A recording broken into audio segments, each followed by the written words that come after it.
Don't lie on your CV. In making your CV, you have to write down really what you have achieved. Be confident. Most importantly, that I would say for those who are job seekers, it's like know your value, know your worth. Hello mga ka-global! Welcome to another episode of the Global Filipino Magazine's Kwento ng Tagumpay. At this point, from Perlas Middle East, Perlas Human Resources Consultancies Establishments, your trusted consulting firm in the UAE, let's meet the founder, Tadd Farrugia. Hi, Tadd! Kamusta? Hi, Orly. How are you? Wait, is there something special about your name, Tadd? Meron bang pinagmulan to? Is it Tadd talaga? Nothing.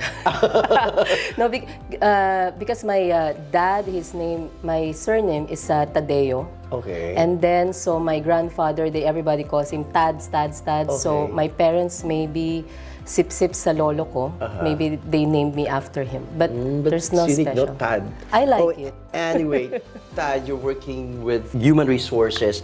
And I just want to know how important is trust pagdating sa trabahong ito.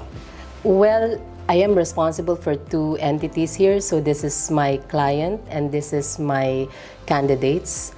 So Perlas, it's a trusted HR consultancy firm because my commitment to the employer, to my client, is to provide the best candidate for your job. Because you know, any company, you need a proactive person. You need the proactive staff, so you can make your revenue. And for the candidate, I'm aware of what's happening around the world or in the country itself. So I am pro-labor, I'm pro-ethical hiring. So I make sure that that process is checked and completed every time I handed over candidates to my client. Bakit Perlas? Perlas, I keep on thinking of a name, and as soon as I locked on the name, I immediately bought the website simply because I want everybody to know that Perlas is a Tagalog, it's a Filipino name. You can have it Spanish, but it's ours, it's Filipino. And it's easier to pronounce the recall, you know, those marketing Parang Perlas stuff. ng silanganan. Perlas na silanganan, yeah. So Perlas, because it's like when you're finding a talent, it's like you're finding a pearl. So you know, when you culture a pearl, it takes a lot of time. It has a lot of intricacies, and it's very delicate. So it's like finding your next employee. It's finding your next talent. Ang galing ng connection, no? Yeah, that's the concept of Perlas. Bago natin talakayin ang Perlas, let's just ask you a favor of sharing a bit of your stories, the things that you can just only share sa ating mga viewers. Saan ba nagmula si Tadd? Ano bang probinsya ni Tadd when you were in Manila, in the Philippines? So what was the reason that you opted to travel to Dubai? Okay, it's a long story, but I'll make it short. Okay. So my background is I'm a pharmacist by profession. So in Philippines, I worked in Unilab just for a few months, and then after that, so in my effort to take masteral pharmacy, so because I really wanted to do clinical pharmacy, and during that time it's only available in Australia. Pero din sa medicine, di ba? Were you not able to did you have any plan? Yeah, I wanted to do medicine simply because ever since I really wanted to help people. But it's okay for me not to pursue medicine because first, I'm a member of Red Cross Youth, so we do the volunteer, so I can do that. And in CEU, so that's my alma mater. So I'm a member of the charity organization also. So I get to do what I wanted to do. And plus, after taking the board exam of pharmacy, I said, you know what, that's it. Because it's super hard. You set it aside. Yeah. So it's okay because it's like I meet my objective of really helping. So so that's my background in Philippines, and then I heard when you come from other countries, it's easier for my application to be accepted. So this opportunity came. I arrived in Dubai 2007 as a med rep. So during the time the market was very new. My responsibility is the dental products and derma products. So I'm the one who opened the channel for this new brand. Now you can see it, everywhere in the pharmacy. So that was my job. I moved to Apple as sales support. So I'm handling KSA regions, Lebanon. So during that time there was no Apple yet. So we are the sole reseller of the Apple. So I have Apple products everywhere. And then it's like I had businesses. I had a lady salon. I had a diving company. And then this is my third company now, Perlas. And my longest job is with Dubai Airport. So I'm a commercial manager. So I'm in charge for the revenue, for the retail revenue of the airport. So yeah, and then I'm here. So my son is with me. My daughter Your is with me. family I'm is here. married. You're married to a French. Yes. You have how many children? I have a wonderful husband, happily married for like 10 years now. Okay. So dito na kayo nagkakilala? Yeah. So I met him because I used to work in a sales. Ilang taon ka nung dumating ka sa Dubai? I have no idea. 2007 minus 1981. Okay. Let's do mathematics, guys. and then, how is it married to a not a Filipino but a foreign one? It's actually good because when you in marriage or in love, it's like it's not about the nationality because it's like you look beyond the person's heart and how you complement each other. So my husband, the things that I'm successful on my career, corporate career, and I'm successful, hopefully to be successful in my business, is because he is the one who actually builds me up and he doesn't restrict me from growing. Or he already knew when he met me that I'm very ambitious. So I'm very ambitious from the very beginning. So I really aim high.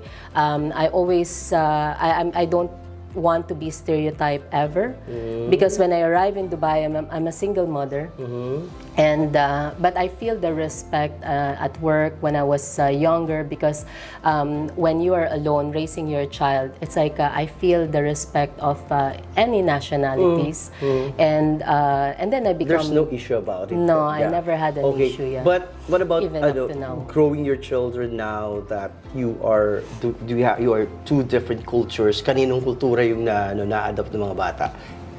Is it from your husband or from us? You know what? The truth is, it's like, my eldest son, the truth is like when your son reaches like 18 or 20, they make up their own mind.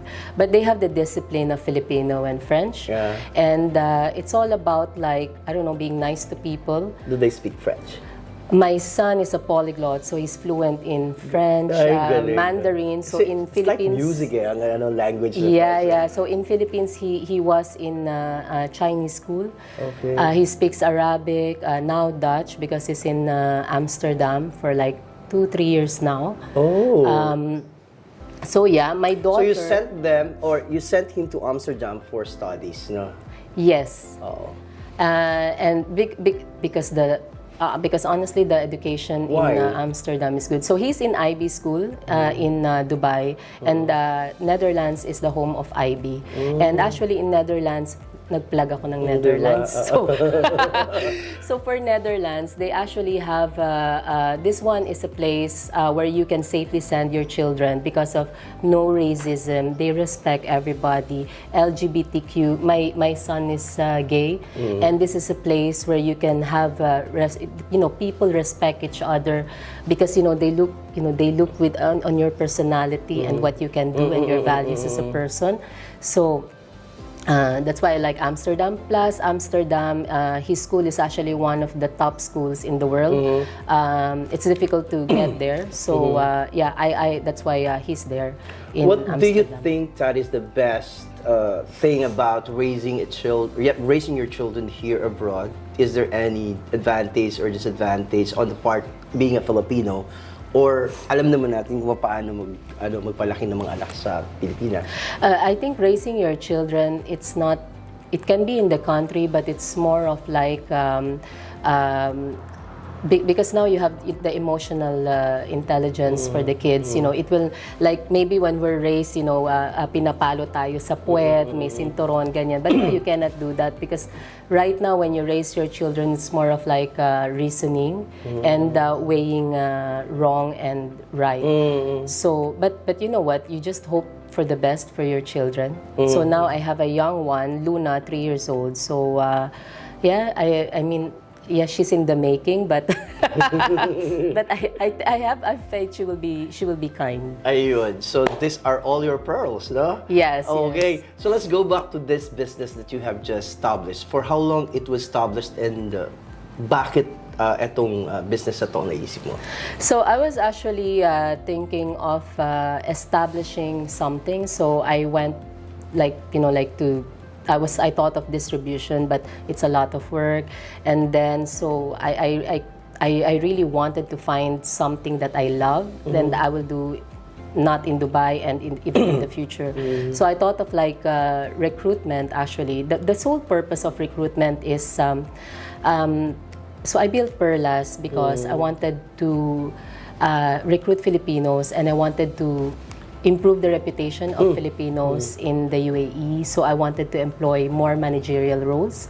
It's not that there's, I respect all the workers no matter what you are, but I just want to see more Filipinos in a managerial level, like restaurant manager, concierge manager, I don't know, VP of the hotel, of hospitality, because we are already there. So you have nurse. I've noticed that Filipinos are starting to emerge in media, in engineering, yes.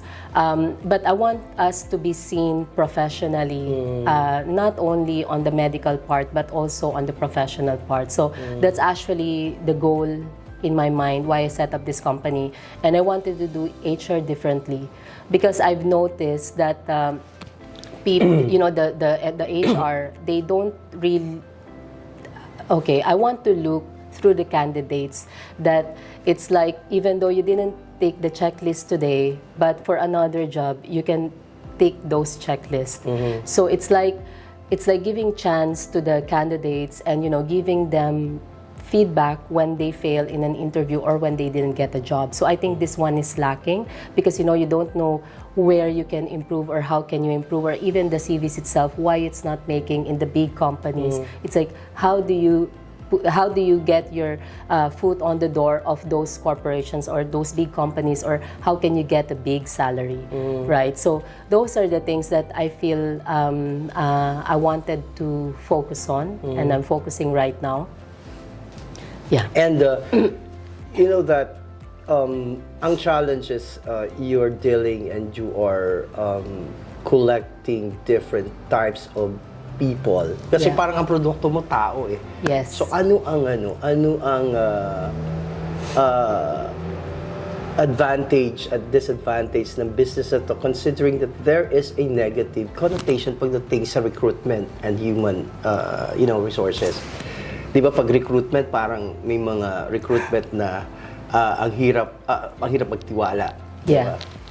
Well, so I'm focusing on the health and beauty, and I have two activities. One is overseas hiring. So this is from, Filipinos from Philippines. I have a partner agency, and this is for permanent staffing. And then the second one is the hiring here. My clients are surgery clinics, so these are all salons, health and beauty. So what I do, it's like I always, those are the things that I encountered when I was starting because, not only Filipinos needed the job, but it's actually all nationalities. And at the end of the day, the employer will hire the best candidate regardless of nationality. Yes, like this question, you're looking for qualified candidates overseas. How do you qualify them? Well, I have a competitive partner in which she's been in recruiting for like more than 20 years. And what we agreed on, so this is the thing, this Perlas is supposed to help people, right? So we don't charge the workers' fee. I'm aware of that. So I kind of read the law in Philippines. That's my next question, The actually. Migrant Workers Act. Is there any monetary involvement in this kind of process? I did this computation from the beginning. That's why it's challenging. And at first, if I don't have if I don't have heart to do it, I could have quit, first day when I set up this business, because it's really, really challenging. I finally, so my first one, just a quick story. So my first one, I had good, I had good profiles. Salaries are like 15, 20,000 in media, and then in business development, salon, hairdresser, 10,000 dirhams, nail esthetician, 5,000. That is actually high, right? Then I'm trying to get it in Philippines, and I was so disappointed because I don't have the heart to ask from these people, like a senior hairdresser in Philippines, a placement fee of 150,000 pesos. Because it's the equivalent of 10,000 dirhams. So that's why I like my partner, because we have the same values. And from the very beginning, I mentioned that the idea of this to help people. So I don't want to charge. I actually disqualified like 2 recruitment companies simply because I don't see the point why a worker has to pay you 1 month of his salary. No, that cost should be on the employer. And when I was starting, so thankfully, God has given me good clients. So I turned down a lot of employers who are not willing to shoulder the cost for the employee. Okay, so the employers are the ones who are going to shoulder of course, most yes. of the expenses. Of course, because yes. I was about to ask you, where are you getting how will you sustain the business if you will not earn from this kind of... You can charge for an agency Yeah, that's fee. a good choice. Yeah, because I have a service fee in which you charge by volume. And it's enough for you. Yeah. Oo, di ba? Yung iba, hanggang may makukuha sa and I really don't know. Maybe I should have establish a foundation. Maybe I'll tell Do you find any competitor in this kind of business that you are doing na ganito may puso ang negosyo? I don't know yet. Diba? I'm sure there's a lot of recruitment companies. If there's a way for our audience to watch this tape interview, ang ganda ng mga opportunities that there will be. Ma-alarm talaga sila to inform their families back home to really find you. Kasi, di ba, yung iba, nagsasangla ng bahay, nagsasangla ng kalabaw, namumutang ng 5-6. No. But in this case, that your business has this kind of a value about, yung for human, di ba? Yeah. That's a good act of kindness, Tadd. And also business, because business is a business at the end of the day. I did my computation. I already estimated the workers kung ano lang yung dapat na gastusin niya from Philippines. And then my agency fee or service fee. And the employer, of course. Because any employer should invest on their staff, because this is what brings you money, right? So that's my logic in that. And here, local hiring. So I really spend time in recruiting or shortlisting those candidates. I screened it myself before I hand over to my clients, because any candidates that I hand over, it's a representation of my choice. So it's, can you discuss about the step-to-step procedure and the kind of requirements that they need to prepare aside from the CV? So on the Perlas website, there's a sign-up form. You sign up and then you tick the boxes of your experiences. And we have a filtering system. We have a platform to see those candidates. And we have initial calls, we have a Teams call, we do background checks, we have a pre-questionnaires just to make sure that you are what you say you are. Because some people, they're not really truthful on their experiences. So my advice really is like, be truthful in your CV. Correct. Because if a recruiter has the time and to has investigate, the eye, to check, exactly, they will find a job for you. They will find it, maybe not now, but later they will find a job. So I screen those candidates, and then so one time I had I have 200 applications, and I screened 20, and I shortlisted 12 for my candidates. So that's very detailed. Yeah, so receive bulk of applications every day. Yes, a lot, yeah. That's especially now that it's like I'm needing like nurses, DHA license, not DHA license, caregiver, esthetician. So I have these clients Okay. that are here. They trust me that I'm going to give the best candidate to them. Sometimes, I send one candidate only, and then that one candidate gets hired. So that, like, just I feel like I put myself in the employer's shoes, like, this is my business, so I have to be really careful in hiring. So I think that's what's missing, or because all my clients, they used to work in other recruitment companies, and they trusting me now because they just want to try something new. What is so fulfilling about running and operating Perlas? Well, especially when I was starting, and when I have, because right now I have like 600, 700 database, and it's growing. So when my database was only like 50, I have the time to look at them. And when I talk to people, I really encourage them. And sometimes, you feel the pain of the person on the other line, or the candidate, that why they want the job, especially when I ask for the salary, because the current and expected salary, this is my business, so I know the salaries, and then they're shy to say their expected salary. You should not, because this is your value. How much your value? How much is your expected salary? You just say it, and at the end of, the employer will have a budget anyway. But if you say a good amount, the employer will look at you as somebody who values yourself and your time. So this is my value to working in your company. So I spoke to multiple nationalities: Africans, Filipino, Indians, and I like that part when I talk to the candidates, and because I coach them before the interview with the client. Wow! So that's additional, exactly. So it's all for free. I don't charge for anything. And then even so, for example, I see their CV, so I give them advice. Your CV will not be selected not only for my company but for other companies, simply because of the format, so they improve. And then I give them tips also on where to apply, how to get the job. So so that's what I enjoy about it most. I mean, my interaction with the candidates. Every applicant that was hired, that's being hired and put on the list, you feel so fulfilled. What about the others who are, who have gotten no chance? And because I have a day job and I have a company, right?